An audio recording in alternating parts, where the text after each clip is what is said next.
Welcome back to Inside the Philippines.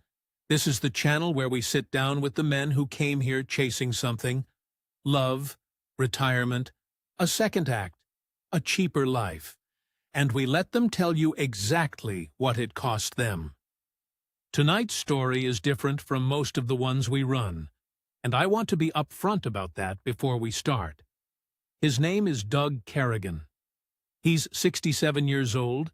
He's from Sudbury, Ontario, and for 43 years he was a heavy equipment mechanic. 31 of those years underneath haul trucks and graders for the mining outfits up north, and 12 more running his own shop with his own name on the sign. Doug is not a fool. He is not a lonely man who fell for a photo on Filipino Cupid. He never sent a single peso to a stranger on the internet in his life. Doug came to the Philippines because of a spreadsheet, a cost-of-living table on a YouTube video, watched at 2 in the morning in a house that had gotten very quiet. Numbers, stated confidently, by a man who seemed to know what he was talking about. And Doug, who has spent his whole life trusting numbers, because a bearing either fails or it doesn't, and it tells you why. Doug believed them. He's been here 3 years now. I'm not going to tell you what he found, or what it cost him, or where he's sitting as we speak. What I will tell you is that when Doug finally sat down and added it all up, on a Sunday morning while the family was at Mass, he went looking for the person who'd robbed him. He couldn't find one. This one's going to stick with you. Here's his story, in his own words. I was a mechanic. That's the whole thing, really. That's the first line and the last line and everything in the middle. Started at 19, Sudbury, Ontario, nickel country if you don't know it. Big hole in the ground, big trucks going in and out of it, and somebody's got to keep the trucks running. That was me. 31 years on the mining contracts. Hydraulics mostly. Grader circuits, haul truck suspensions, the big Cat 793s with tires taller than your house. You get good at it, or you get somebody killed, so I got good at it. And here's the thing about machines. A machine will never lie to you. Not once. A bearing goes, it makes a noise, and if you know how to listen, the noise tells you exactly what happened and exactly when it started. There's no arguing.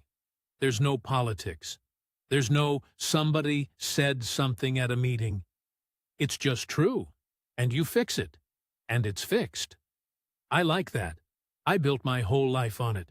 Carrigan Equipment Repair, 1998. Started with one leased bay off Kelly Lake Road and a welder I borrowed off a fella named Ron, who never asked for it back. 12 years later, I had 4 bays, 6 men on payroll, and a sign out front. Paid a guy in Oshawa to letter it properly. None of that vinyl sticker nonsense. Real paint. Serifs and everything. My wife thought that was hilarious, that I'd spend $400 on a sign for a shop full of grease. She died in 2014. Cancer. That's the only time I'm going to say it, because it's not what this story's about. And because I don't much like the sound of my own voice when I get on to that. The shop went down slow. That's the part nobody tells you about. It's not a fire. It's not a crash. It's a slow leak. First, the mines consolidated their service contracts. Used to be 4 or 5 outfits like mine took care of a region. Then it was one big national with a fleet of vans and a call center in Mississauga. They underbid me on work I'd been doing for 20 years. Not doing it better, just cheaper, for the first 18 months, until we were all gone, and then the price went back up. But that's not my business. Then a client went under. Big earthworks contractor, guys I'd known personally, ate at their Christmas thing. Owed me $94,000. $94,000. I got a letter from a trustee and a number on a list, and I was somewhere near the bottom of the list, and I got nothing. Lawyer said I could chase it, and it'd cost me more than I'd get back. So I didn't. And that was that. I sold the shop in pieces. Took me 2 years.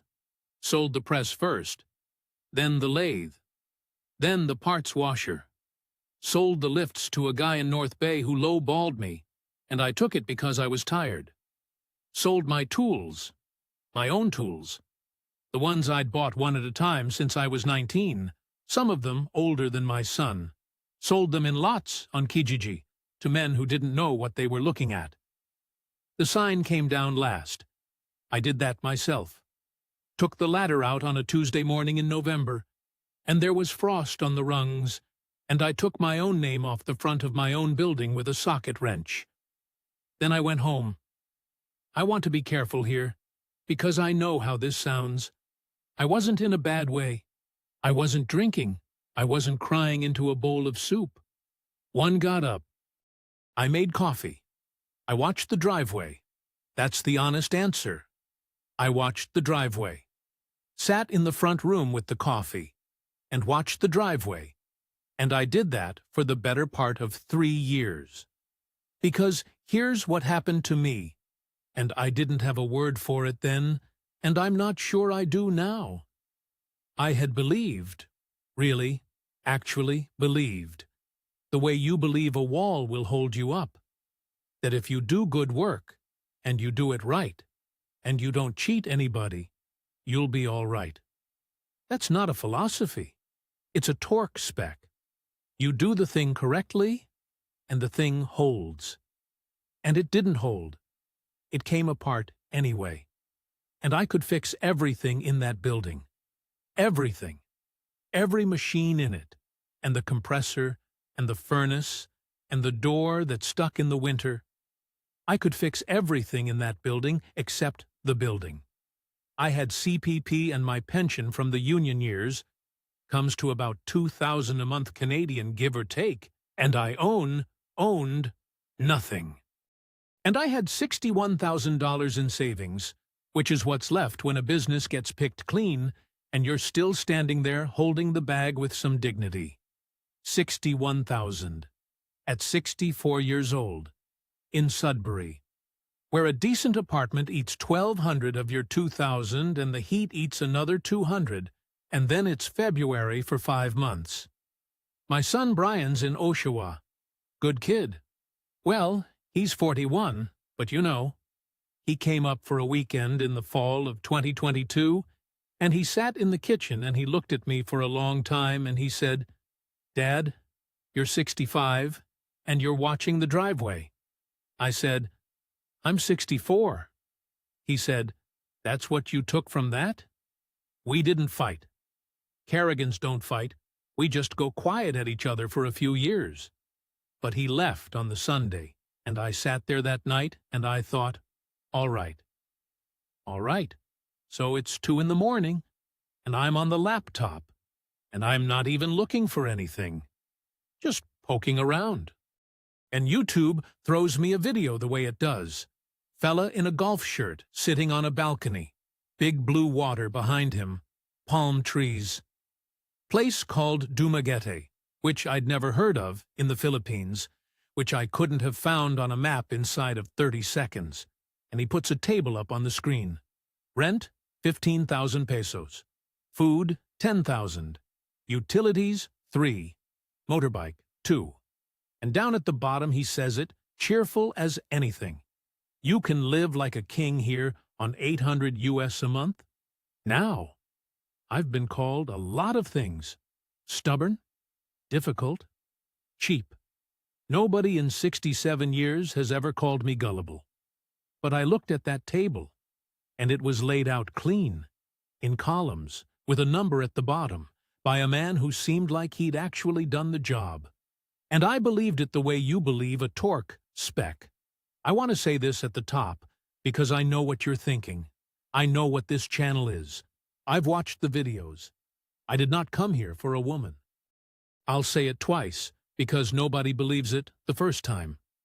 I did not come to the Philippines looking for a girlfriend, a wife, a nurse, or a 19-year-old on Facebook. I came because of a table of numbers. That's it. That's the whole reason. Landed in Manila in November of 2022. Then the little Cebu Pacific hop down to Dumaguete on a plane that felt like a bus with wings. 64 years old, tourist visa, one duffel bag, and, I'm not making this up, a printed copy of that fella's budget.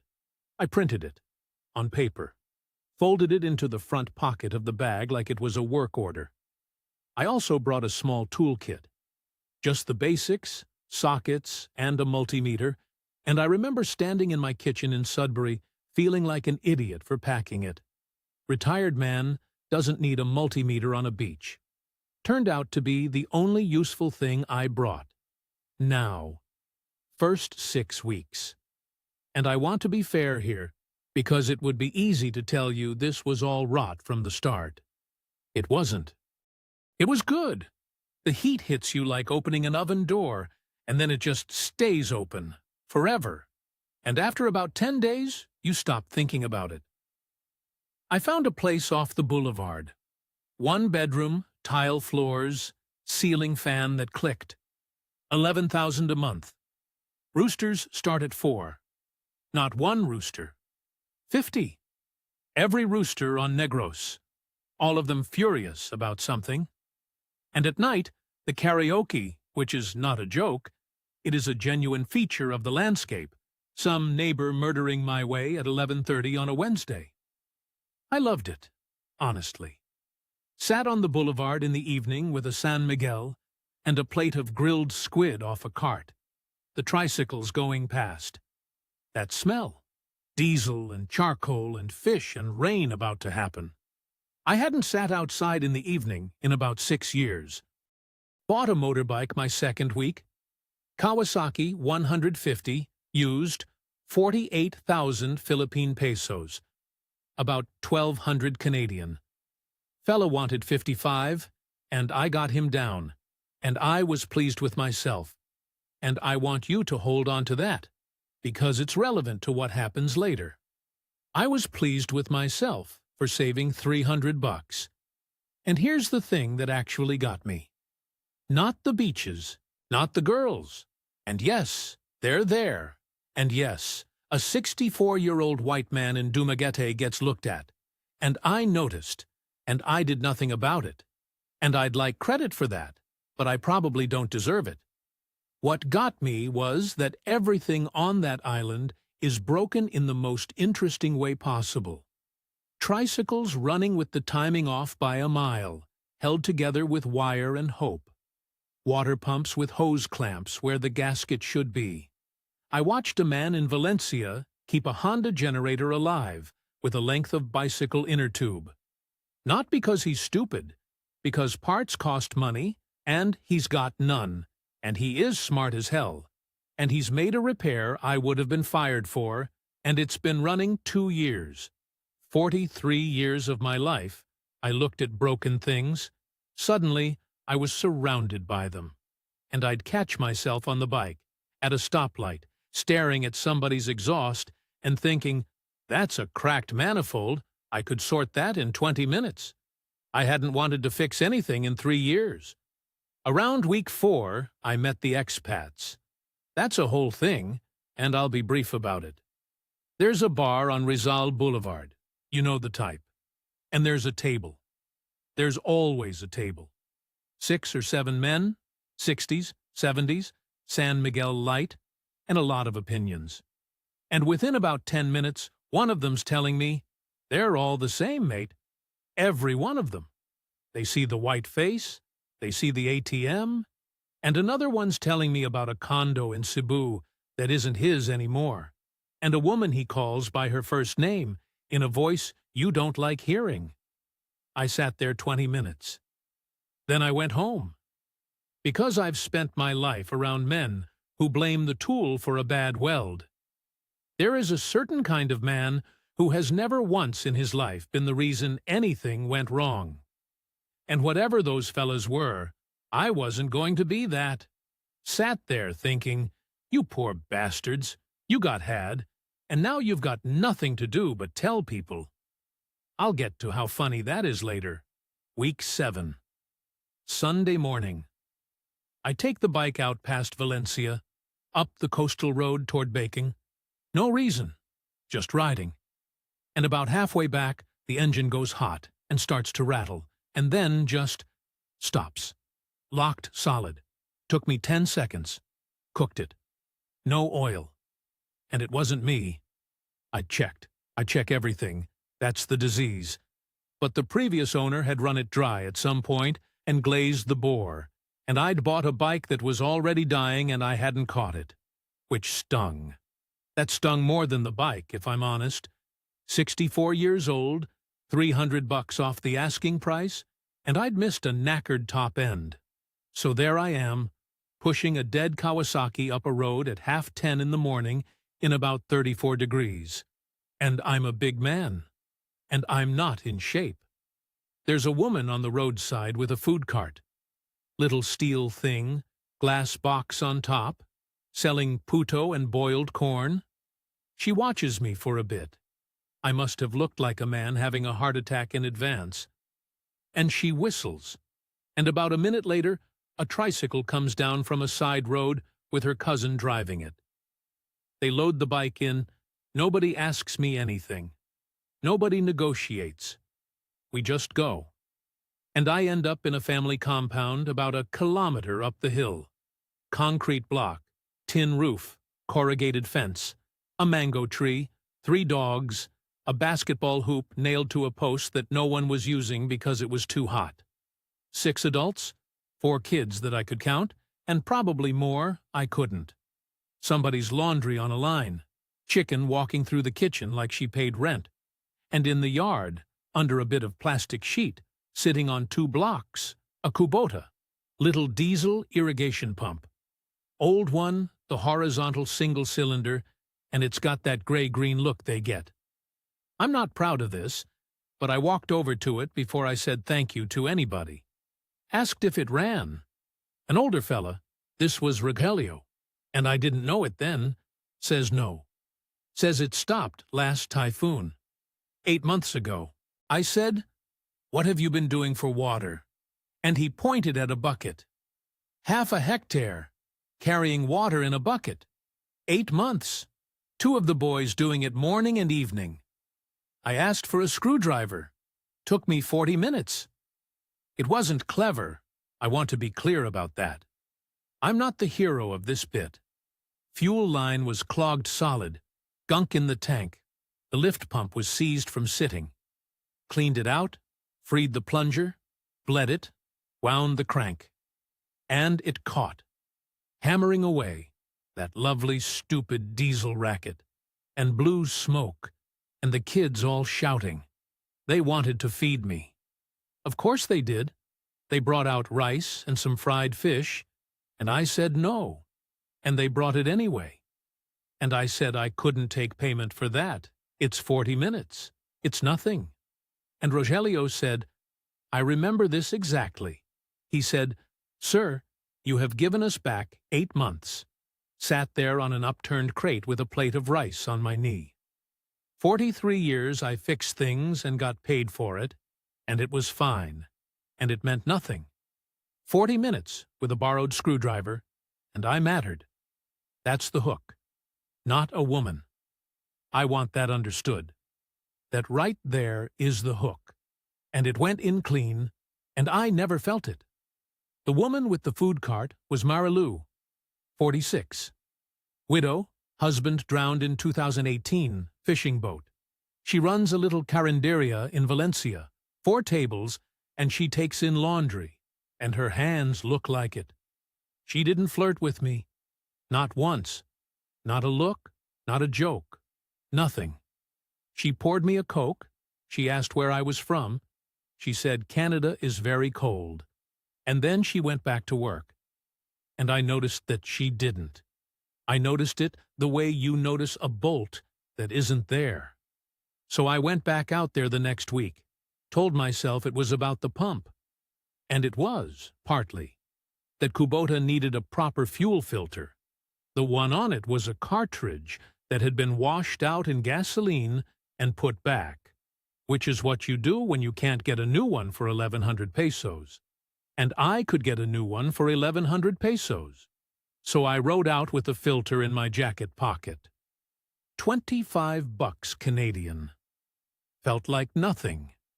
Then it was the neighbor's generator, this old Honda clone that wouldn't hold a load. Then a compressor at a vulcanizing shop about 400 meters down the road. The fella there patches tricycle tires, and his compressor had a stuck unloader valve. And I had it going in half an hour, and he tried to give me 200 pesos, and I wouldn't take it. And word gets around. Fast. Faster than you'd believe. Inside a month, I'm the Canadian who fixes things and won't take money. Which, I'll be honest with you, is a very nice thing to be. It's a very nice thing to be at 64 years old with nothing to do. I ate at Marilu's Carinderia every day. Every single day. Little place on the main road in Valencia, 4 tables, plastic chairs, a corrugated roof that turns the rain into a war. She's got the food in metal trays behind glass, adobo, tinola, pinakbet, whatever she's got, and you point and she scoops rice and that's your lunch. 60 pesos. 80 if you want the fish. The place smells like garlic and burnt rice and downy from the laundry she does out back. That's an odd combination, and I got so used to it that when I smell fabric softener now, anywhere, I'm in that room. Here's the thing I want you to understand. And I know you're all sitting there waiting for the part where she asks me for money. Because that's the story, right? That's always the story. She didn't ask me for anything. For 2 months I tried to overpay her. I'd put down 200 for a 60 peso meal and tell her to keep it. And she'd chase me out the door with the change. Not shy about it either. She'd say, "Sir, this is not the price." Marching after me into the road with 140 pesos in her hand. 2 months of that. There was no dating app. There was no Filipino Cupid. There was no Facebook message from a 24-year-old telling me I had kind eyes. There was no bar, no dark room, no girl in a short skirt asking me to buy her a lady drink. There was a 46-year-old widow with gray coming in at the temples and hands like a bricklayer's, working 6 days a week over a rice cooker, who kept giving me my money back. You tell me. You tell me what I was supposed to see. And I did watch the videos before I came. All of them. I knew the whole playbook. The sick auntie, the tuition, the typhoon that only ever hits her family. I had my guard up so high I couldn't see over it. Trouble is, I built the guard for a scam. Nobody was running a scam. I learned the family slowly, the way you learn anything, sitting in that place with a Coke in the afternoon when the lunch rush was done and it was too hot to move. Marilu's the eldest daughter. That matters here more than I understood. Eldest daughter in a Filipino family isn't a birth order, it's a job description. Her husband drowned in 2018, fishing boat out past Siquijor, and after that, the whole thing landed on her.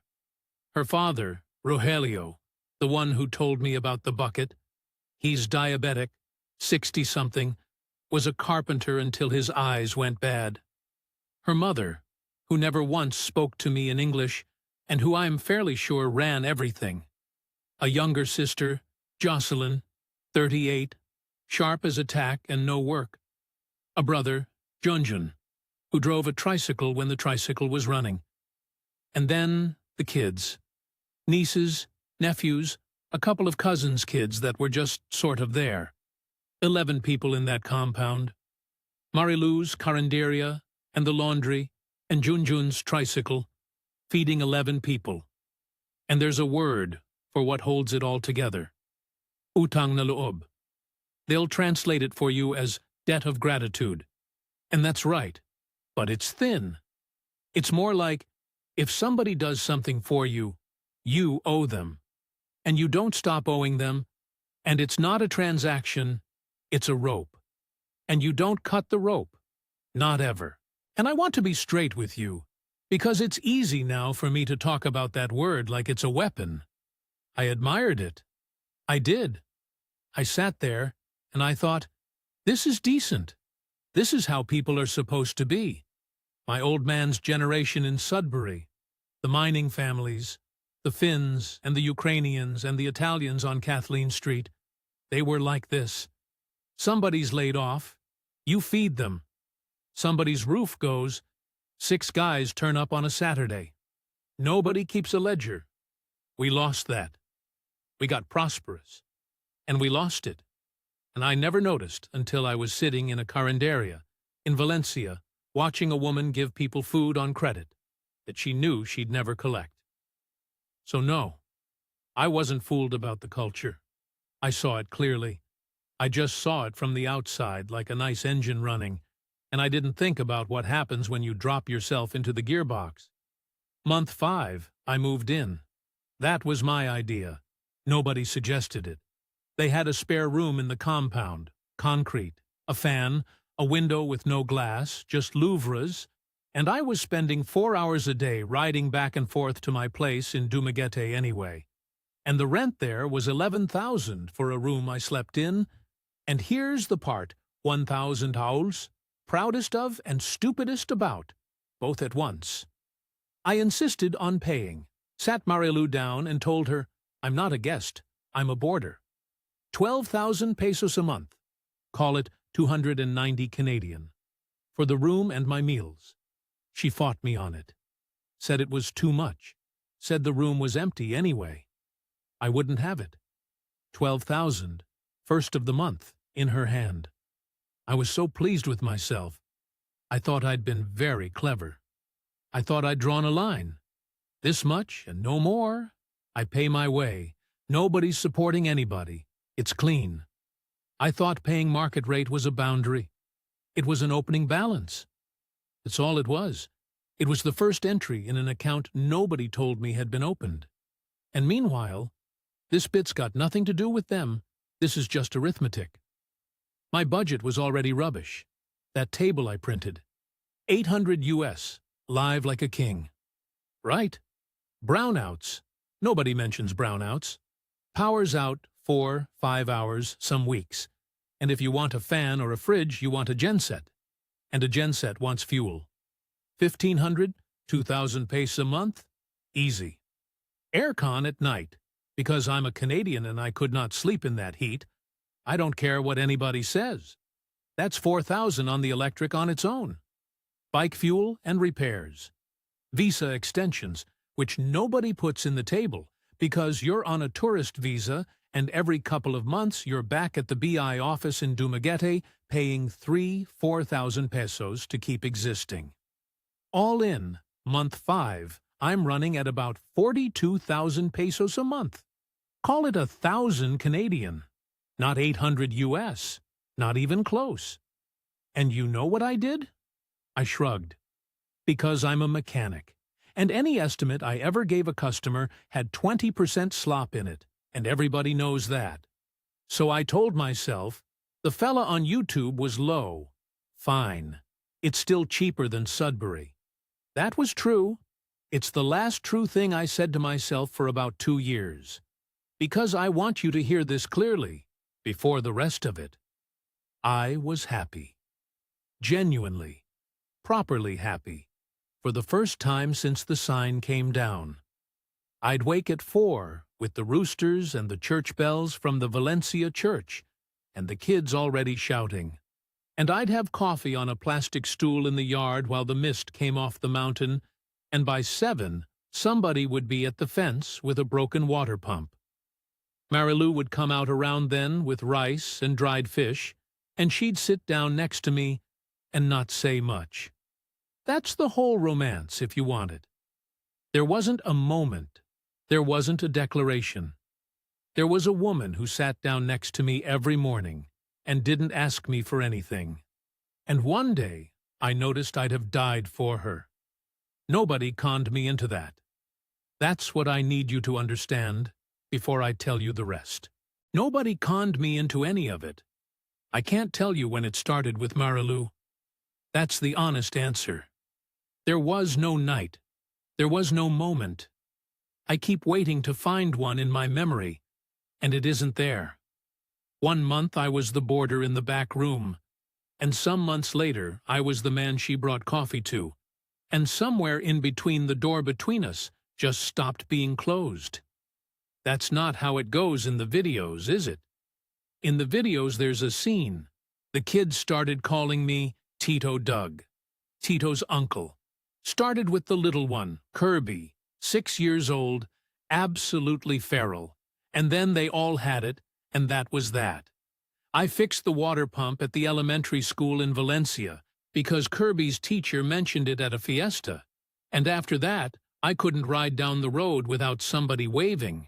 And then a cousin asked me to stand as godfather at a baptism. Ninong, they call it. I was pleased as anything. Put on a shirt with a collar. Stood in that church in Valencia with the fans going and the priest going on in Cebuano, and a baby screaming her head off. And I felt about 10 feet tall. Nobody explained to me what a ninong actually is here. It's not a card at Christmas.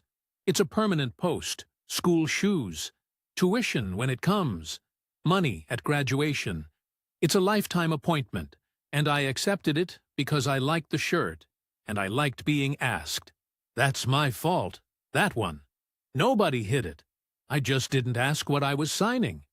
Then, October or November of 2023, Rogelio starts going yellow around the eyes and swelling up in the ankles.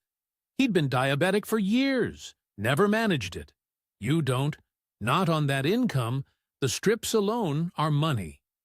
And by the time they got him seen at the hospital in Dumaguete, his kidneys were basically finished. Dialysis. 2 sessions a week, 3,500 pesos a session at the private center. PhilHealth covers a chunk of it. They've got a package, a certain number of sessions a year. And then you burn through the package by about month 5, and after that it's cash. All in, once we were past the cap, we were looking at about 28,000 pesos a month, 670 Canadian, every month. Forever, basically, until he dies or he gets a kidney, and he was never getting a kidney. Now here's where you're expecting somebody to work me. A performance. Tears at the kitchen table, a hand on my arm, please, Doug, only you can help. There wasn't one. I heard about it because I was standing in the yard, and I heard Marilu and Jocelyn arguing in the kitchen, in Cebuano. And I don't speak Cebuano, but I know the sound of 2 women arguing about money. And later I asked, and Marilu wouldn't answer properly, and eventually she said they would sell the carinderia. Sell the carinderia, the thing that fed 11 people. To buy her father, maybe 18 months. And I said, no, you won't. She didn't ask me. I said it. Me. Standing in the yard in a wet shirt with a wrench in my hand, I opened my own mouth and I took it on. I want that on the record, because in about 10 minutes I'm going to sound like a man who got taken. And I want you to remember that the first big check, the one that opened the door, nobody asked me for it. I forced it on them. So Tuesdays and Fridays I'd ride Rogelio into Dumaguete on the tricycle we'd fixed up, and I'd sit in that waiting room for 4 hours with the aircon dripping onto the floor, and the TV playing a Filipino noontime show at a volume that could stun a horse. I brought a Kubota service manual. I read the same diesel manual for about 9 months. Old fella beside me hooked up to a machine, and me reading about injector timing. We got on, me and Rogelio. Neither of us talked much. He'd tap my arm when it was over. Here's the part one need to be straight about, and it's not pretty. 3 things happened, and I noticed all 3, and I explained all 3 away. First, I never saw a bill. Not one. ever. The money went to Jocelyn, because Jocelyn handles the hospital, and Jocelyn would come back with a total, and I'd give her the money. And I remember thinking once, briefly, I'd like to see the receipt. And I told myself, I don't read Cebuano. The forms are all in a system I don't understand. They know how it works, and I don't. And if I start demanding paperwork, I'm the Kano who doesn't trust them. That's what I told myself. That exact thought. I remember having it. Second, it stopped being a request and started being a schedule. First few months, Mary Lou would say, "Doug, it's Tuesday." Then after a while, nobody said anything at all. Money moved on Mondays. It just moved. It became the way water runs downhill in that house. And I told myself, that's family. That's how it was at my grandmother's. Nobody announces anything. It just gets done. Third, and this is the killer. This is the one that actually did the damage. I stopped keeping the money separate in my head. Used to be I had my money, and there was money I gave. 2 columns. Somewhere in 2024 that stopped. It was all just what the house needed. I was buying rice and diesel and dialysis and school shoes, and it was all the same pocket, and I didn't think about it as spending. I thought about it as living. I told myself, we're a household. Every one of those 3 I'd have caught in a heartbeat in a customer's shop. A guy tells me he doesn't need to see the invoices, his bookkeeper handles it. I'd have laughed at him. And I'll tell you when I knew, and I didn't know I knew. I'm in Dumaguete in the spring of 2024, picking up a part on Purtice's Street, and one of those fellas from the Boulevard Bar comes out of the Mercury Drug, a big Englishman, red as a brick, and he recognizes me. Big grin, says, "You're the Canadian. You've gone native, haven't you?" And then he says, "What are you sending them a month?" And I said, 15,000 pesos. It was more than double that. It was over 60,000 pesos a month by then, all in, with the dialysis and the house and everything. I lied. Straight out, no hesitation. Didn't even think about it. And I rode the bike back up the hill to Valencia, and I got about halfway, and I thought, hang on. Why did I do that? I wasn't protecting them. He was nobody. He'd never meet them. I was protecting me from hearing the number out loud in front of somebody who'd know what it meant. The first lie I told about that money, I told to a stranger outside a Mercury Drug, and it was for my own benefit, and it took me 20 minutes on a motorbike to work that out, and about 2 more years to admit it. Now, I want to say this very clearly, because I know how a story like this gets used. Rogelio's kidneys were not a scam. His kidneys were his kidneys. I sat in that room. I saw the machine. I saw a 68-year-old man go gray and swollen, and then, an hour later, look like a person again. That was real. The dialysis records were real. I've seen them since, every one of them, and I'll get to that. Marilu would have sold that Carinderia. She'd have sold it and gone back to laundry 7 days a week and worked herself into the ground and never said a word about it. That is exactly who she is. The dialysis was going to be paid for. That was decided. The only question in that house was who. And now there was a Canadian in the back room, with a pension that arrives on the same day every month, whether he gets out of bed or not. I came here to disappear. That was the whole point. Sit somewhere warm and be nobody. And instead, I woke up one morning and 11 people's futures ran through my bank account, and I hadn't applied for the job, and there was nobody I could hand it to. It was October of 2024 when the radio started talking about the storm. The storm came in on a Thursday night. I'd been through blackouts, and I'd been through the rain. Proper rain. the kind where the ditches turn into rivers in about 4 minutes. But I'd never been through one of those.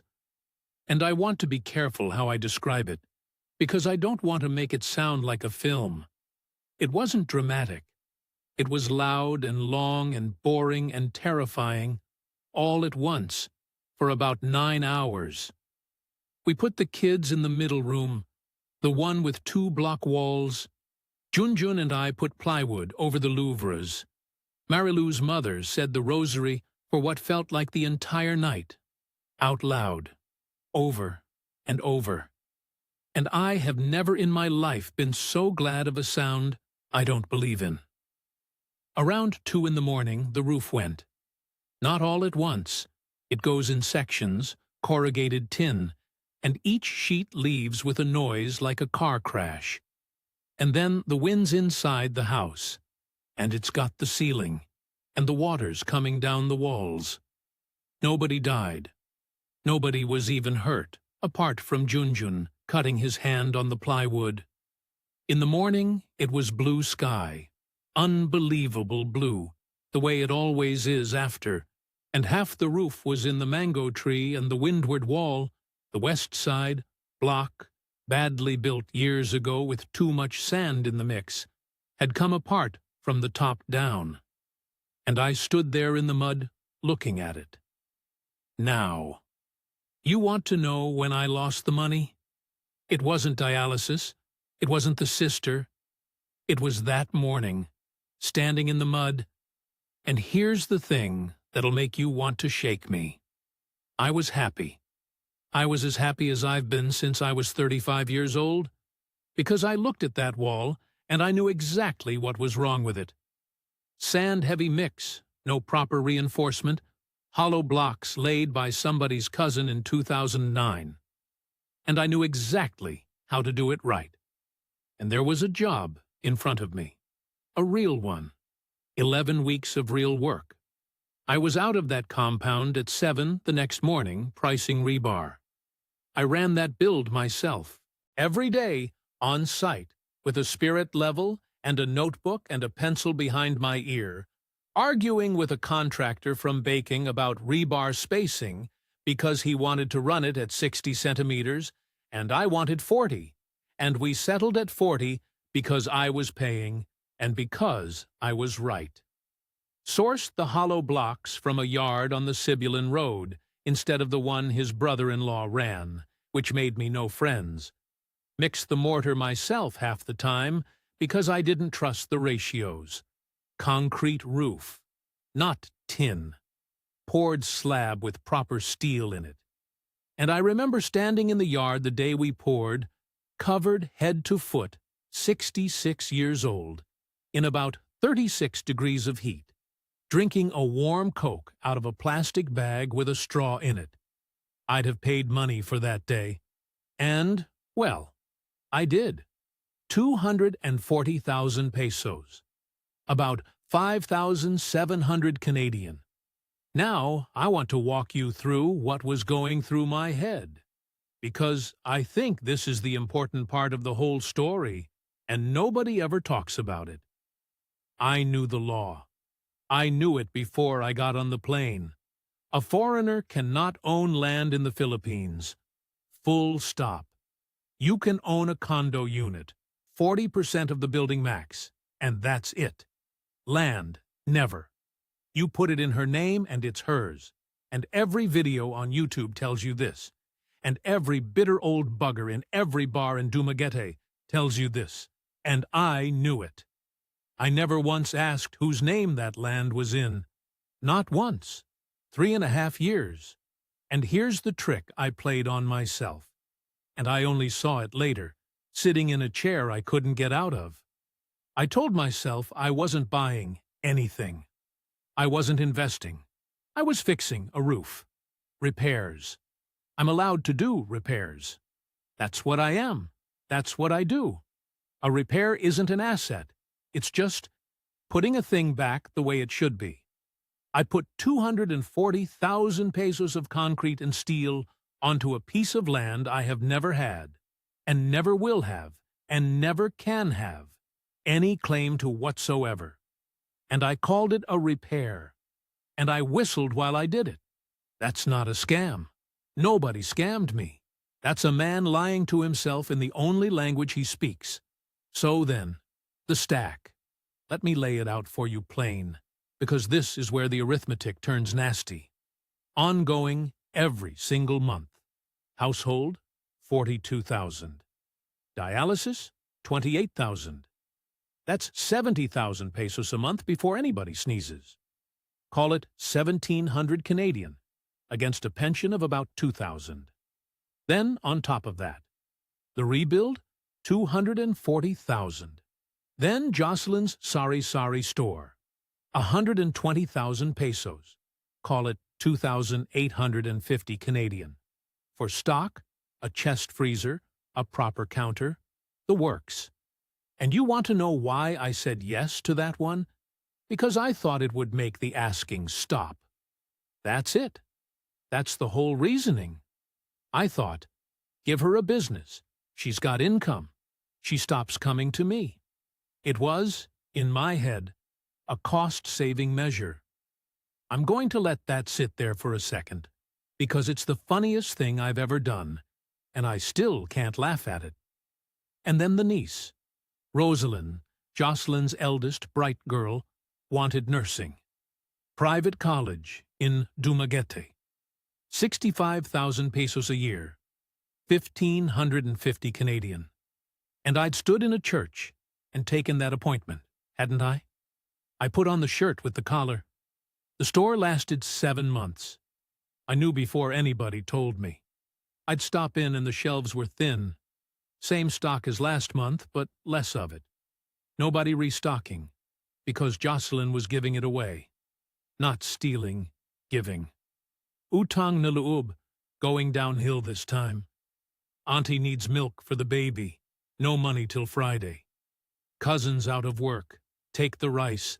Pay me next time. And there is no next time, and there was never going to be a next time. And Jocelyn could not say no to those people any more than Marilu could say no to Jocelyn. Any more than I could say no to Marilu. It's not theft. It's a river. It just runs. So I asked for the books. There were no books. There was a notebook with some numbers in it, in pencil, some of them crossed out, no dates. And I didn't shout. I want you to know that. I sat down with Marilu that evening in the yard, with the mosquitoes coming up, and I said, "Look, I'm not angry. I'm a mechanic. I just want to see the intake and the output. Help me build a proper set of books, and we'll sort it." And she said, "Yes." Warm. Immediately. Of course, Doug. Yes. Tomorrow, we'll do it.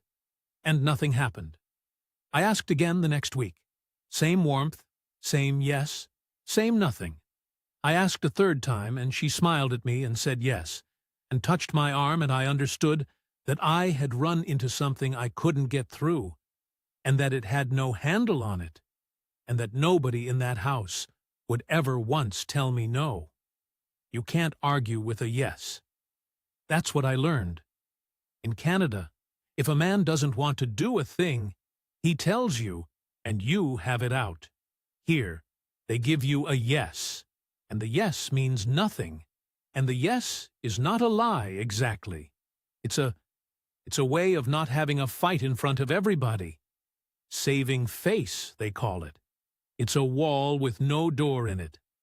And when I finally pushed, that last time, and I did push, I got sharp with her, sharper than I should have. She didn't get angry. She didn't cry. She looked at me and she said, very quietly, "Doug, if the store closes, how does my sister eat?" And I sat there, and I had nothing, not one word, because it was true. It was completely, plainly true. There was no other answer to that question. There is no other answer to that question, and there wasn't going to be one in 2025 or 2026 or ever. That's how it works. That's the mechanism, right there. It's not that they out-argue you. It's that they hand you a fact you can't argue with, and then they wait. and the fact just sits there in the room with the two of you. That was the first night I lay awake in that concrete house I'd built, with the good roof on it. That wasn't mine. And I thought, quietly, and I was ashamed of it. I thought, I'm not in this family. I'm a utility. I'm the mains supply. And you don't show the meter reader the books. It was a Saturday morning in February. I was carrying a jerry can of diesel across the yard, and I got about halfway and put it down. That's all it was at first. I put it down, and I stood there. Felt like somebody had their hand flat on my chest and was leaning on it. And my left arm went stupid, not painful, just stupid, like it belonged to somebody else. I sat down on the step and I thought, this is indigestion. This is that fish from last night. And I sat there for about 40 minutes, telling myself that because I am a man who does not go to hospitals, and because if you go to the hospital here, you need money before you go through the door. Marilou came out with the laundry and took one look at me and dropped the basket. She got Junjun.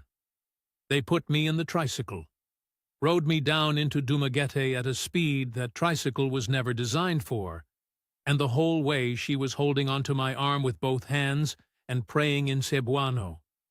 And I remember thinking, quite calmly, that if I died in a tricycle on the Valencia Road, it would at least be a good story for the fellas on the boulevard. They stabilized me in Dumaguete, and then they said Cebu. It was a heart attack, a proper one, not a warning, and I needed a stent, and they don't do that there. Ferry to Cebu, ambulance, cardiac unit at a private hospital in Cebu City. And then a woman at a desk told me they needed a deposit before they'd take me in. Now, I want to explain something to the people watching this who've never lived here. There's no free anything.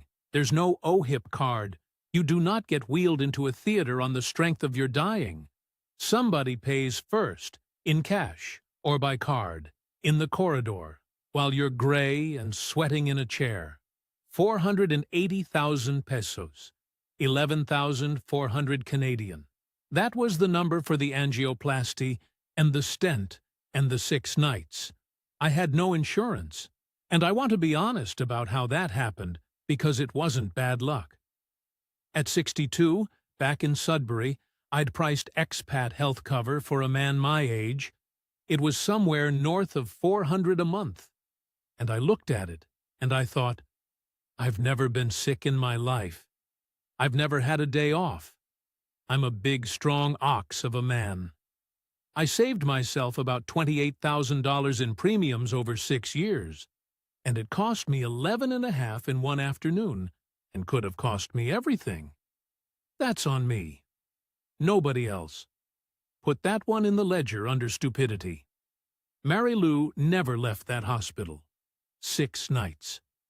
She slept in one of those green plastic chairs in the corridor because there was one chair in the room, and she wouldn't take it. She washed my face. She argued with the nurses about my rice. She went out and found a Jollibee at midnight because I said I couldn't eat what they'd brought, and she came back with a Chicken Joy and sat there watching me eat it, like it was the most important thing that had ever happened. And she hadn't slept, and she'd been crying, and she looked about 60 years old.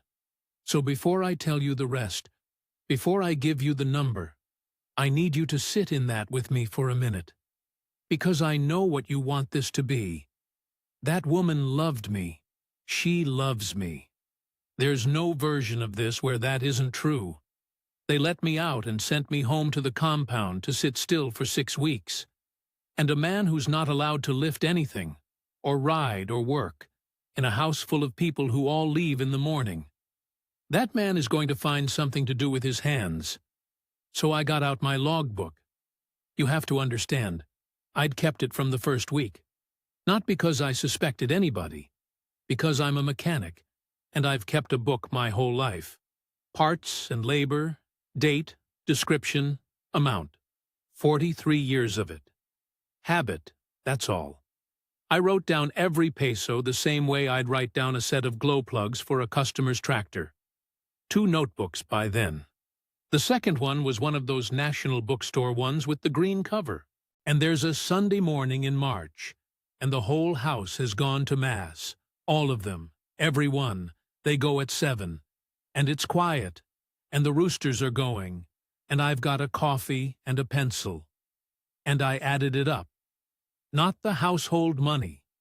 Not the rent, not the food, not the electric. That's living. That's mine. That's what it costs to be alive anywhere. Just the other column, the dialysis, the roof, the store, the tuition, the medicines, the fiestas, the school shoes, the Ninong money, the 400 here and the 2,000 there, 3.5 years of it. $42,000. Canadian. Give or take a couple of hundred. And I sat there, and I checked it twice. Because I don't trust a number I've only done once. $61,000. That's what I landed with. Every cent I had left in the world after the shop. 19,000 left. Now here's the part. One can't explain to anybody, and I've stopped trying. I went hunting. I went through that book line by line, and I was looking for the theft. I wanted it. God help me, I wanted to find it. I wanted a mistress. I wanted another Kano sending money to the same GCash number. I wanted a fake receipt. I wanted a hospital bill for a procedure that never happened. Because if there's a thief, there's a repair. You find the fault, you cut it out, you put a new part in. That's the whole of my life. Right there. Find the fault. And I went to the dialysis center myself afterwards, and I asked for the records. Every session, 3 years. They gave them to me, took an hour and a stamp and 200 pesos. Every single one of them was real. Every session was a session. The dates matched my book. There was no theft. There is a kidney. There is a roof over 11 people. There's a girl at a nursing college in Dumaguete who's now in her 2nd year and calls me Ninong Doug on the phone. There's a chest freezer in a failed shop. There's a stent in my own chest that I paid for out of the same account. I went through it 4 times, and I could not find one line, not one, that I would delete. That's the thing nobody warns you about. Everybody warns you about the scammer. Nobody warns you about the arithmetic. A bearing fails. It tells you why. There's heat marks. There's scoring. There's a witness mark on the race. It's honest. It gives you a reason, and you can hold the reason in your hand. This gave me nothing. I told her that night. Sat on the step with the book, and one told her the number in dollars and then in pesos, because dollars don't mean anything to her. 2.1 million pesos. And she went absolutely still. And then she started crying, and I want to be very careful here, because I know you're expecting the performance, the tears that come out on cue. It wasn't that. She was ashamed. That's what it was, and it was worse than anything else that happened to me in this whole business. Sitting there watching a woman be ashamed in front of me, a woman who'd slept in a plastic chair for 6 nights because a number in a notebook had told her what she was. And then she said she'd sell the carinderia. And she meant it. She'd have done it that week. She'd have sold it, and gone back to laundry, and worked until her hands came apart. And I said no, because if she sells the carinderia, the store's gone, the income's gone, and inside of 2 months there's no dialysis, and Rogelio dies. Not suffers, dies. Probably by the summer. So there we are, on a step, in the dark. 2 people who love each other, neither of whom did anything wicked, and there was no way out of the room. Nobody in that house was a villain, and nobody in that house could stop. That was the first thing I understood that night. Here's the second one, and it came a few days later, and it was colder. I'd been thinking, all right, pack it in. Go home. Take the 19,000 and go back to Ontario and lick my wounds. So I did the arithmetic. Because arithmetic is what I do now, apparently. Pension's about 2,000 a month Canadian. A one-bedroom in Sudbury is what? 1,400, and that's if you're lucky, and it's not the nice end of town. Then heat, then hydro, then a car, because you cannot live in Northern Ontario without one, and I sold mine. $19,000 at 67 in Canada. That's not a cushion. That's about 8 months of standing still. And I sat there with the pencil, and I understood something that took the wind out of me worse than the number did. I can't go home. Not, I don't want to. I can't. There is no version of the numbers where I can afford to be a Canadian anymore. 3.5 years ago, I got on a plane thinking I was retiring somewhere warm for a while. A holiday with no end date.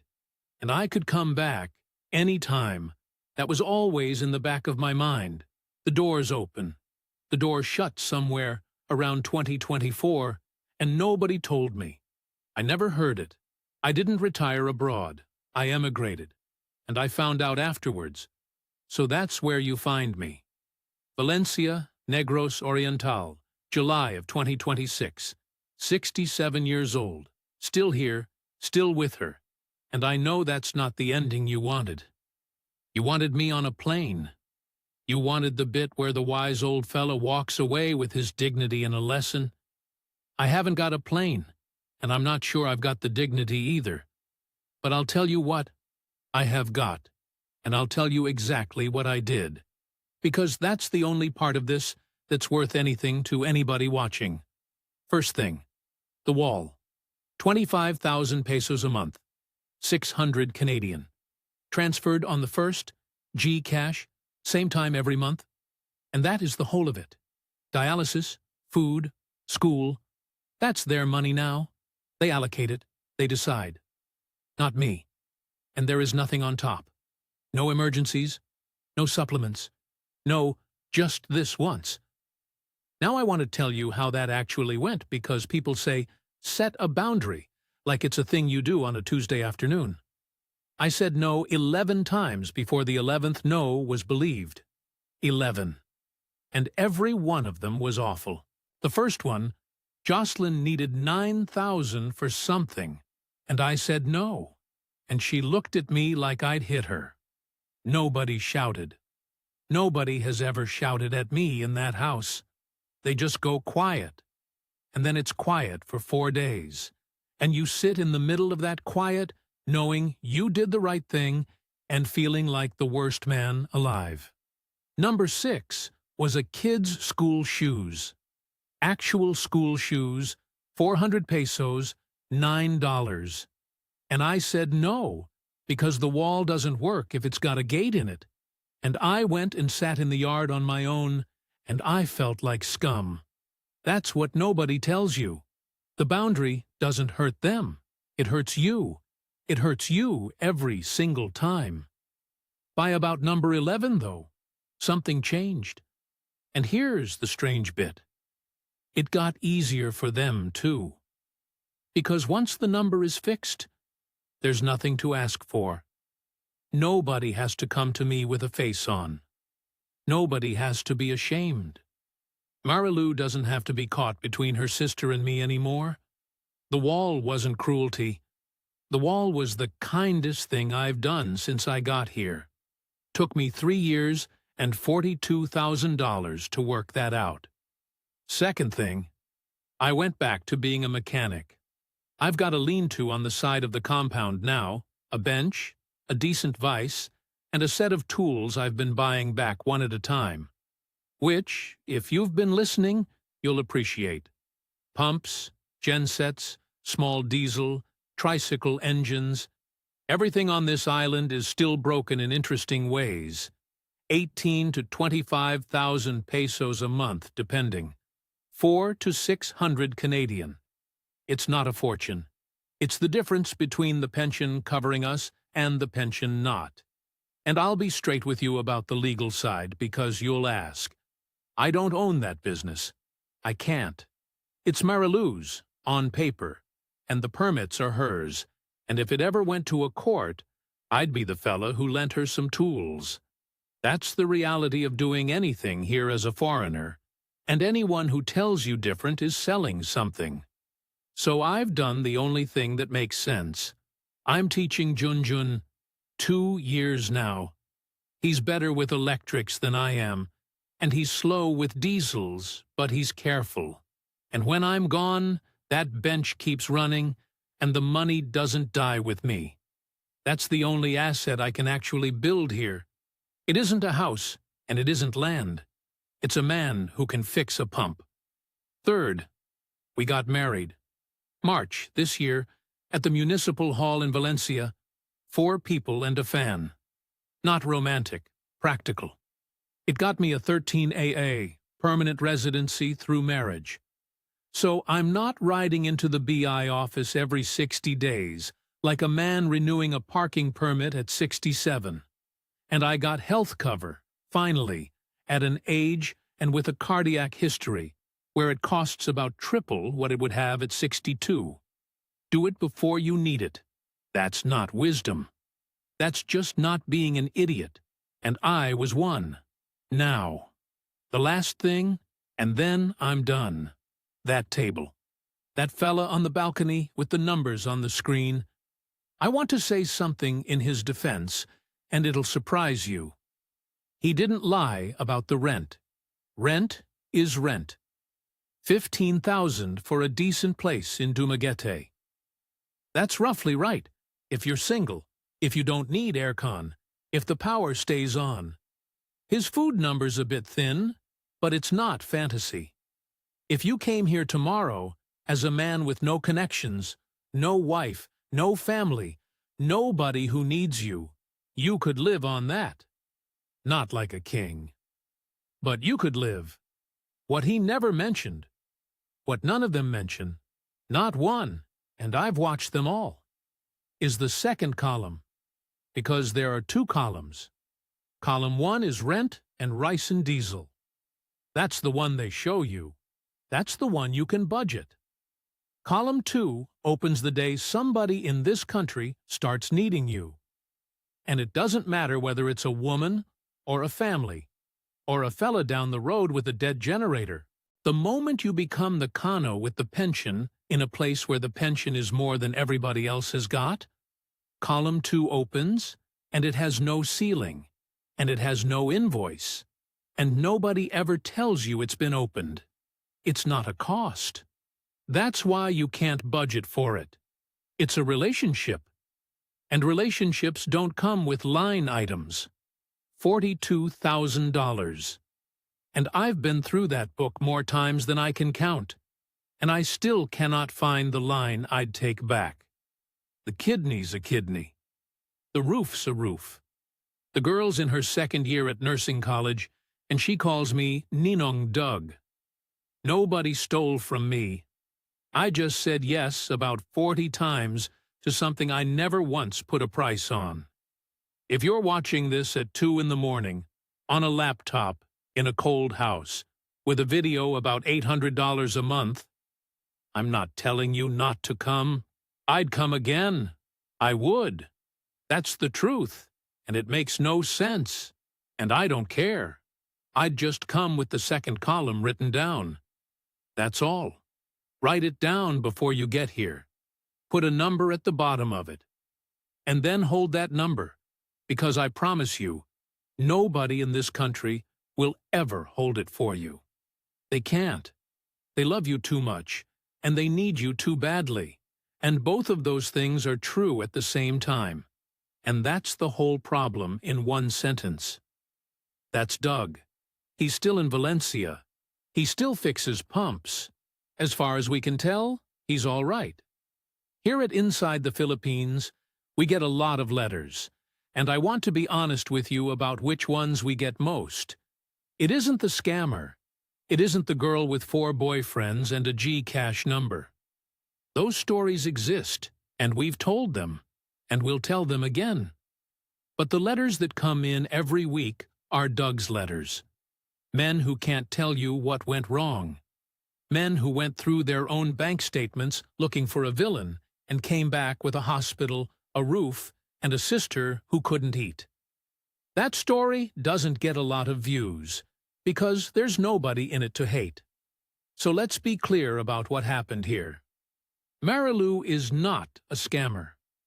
That woman slept in a plastic chair for 6 nights. And Doug is not a victim. He'd be the first to tell you he opened every one of those doors himself. And he'd be right. What happened is that a man built a life on a budget that only had one column in it. If you're planning a move, anywhere, not just here, write down what it costs to live. Then write down, honestly, what it will cost to be needed. Because generosity without a limit isn't generosity. It's just a slower way of running out of money, and of running out of the ability to help anybody at all. Doug's wall came 3 years and $42,000 late. Yours doesn't have to. Thanks for watching. Thanks for listening, and take care of yourselves out there. This has been Inside the Philippines.